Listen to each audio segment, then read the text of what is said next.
Hello అండి. నేను మీ చాను కథలో ఉంటాను. ఈరోజు మనం మటన్ హరీస్ ఎలా చేయాలో ఈ వీడియోలో చూద్దామండి. అందరూ మటన్ హరీస్ అంటే వామ్మో! చాలా టైం పడుతుంది, చాలా ప్రాసెస్ ఉంటుంది అని ఆలోచిస్తారు. కాదండి, నేను చెప్పే పద్ధతిలో చేస్తే చాలా ఈజీ అండి. ఇంకా టైం కూడా పెద్దగా పట్టదండి. నేను ఇక్కడైతే ఈజీగా చేస్తున్నాను మీకు చూపించడానికి. చూడండి, నేను నైట్ అంతా హరీస్ని నీళ్ళల్లో నానపెట్టాను. నానపెట్టేటప్పుడే నేను సోంపు, పచ్చిమిర్చి, క్యాప్సికము ఇవి వేసి నానపెట్టాను. ఇలా నీళ్ళల్లో నైట్ అంతా నానబెట్టడం వల్ల మార్నింగ్కి మనకి హరీస్ చాలా మంచి స్మెల్ వస్తుంది. ఇంకా కుక్ అవ్వడానికి చాలా ఈజీగా ఉంటుందండి. మీకు ఈ పద్ధతిలో కాదు అంటే వేరే పద్ధతి కూడా ఉంటుంది. నేను ఈ వీడియోలోనే మీకు చెబుతాను, అలా కూడా మీరు ట్రై చేయండి. చూడండి, నేను ఇక్కడ టైం వచ్చి నానబెట్టేటప్పుడు 10 అండి. నైట్ 10 అయింది. మార్నింగ్ వచ్చి నేను మళ్ళీ 7 అండి. 7కి నేను మళ్ళీ కుక్ చేయడం స్టార్ట్ చేశాను.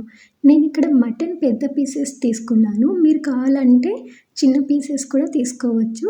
నేను ఇక్కడ మటన్ ఎందుకు పెద్ద పీసెస్ తీసుకున్నానంటే బోన్స్ రిమూవ్ చేసేటప్పుడు చాలా ఈజీగా ఉంటుంది, నాకు ఇబ్బంది లేకుండా ఉంటుందని నేను పెద్ద పీసెస్ తీసుకున్నాను. మీరు కావాలంటే బోన్లెస్ మటన్ కూడా తీసుకోవచ్చు.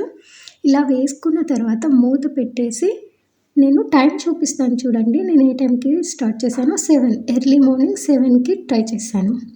చూడండి, ఆఫ్టర్ 3 అవర్స్ తర్వాత ఇలా కుక్ అయి ఉంటుంది. బోన్స్ మనకి సపరేట్ అయిపోతాయండి.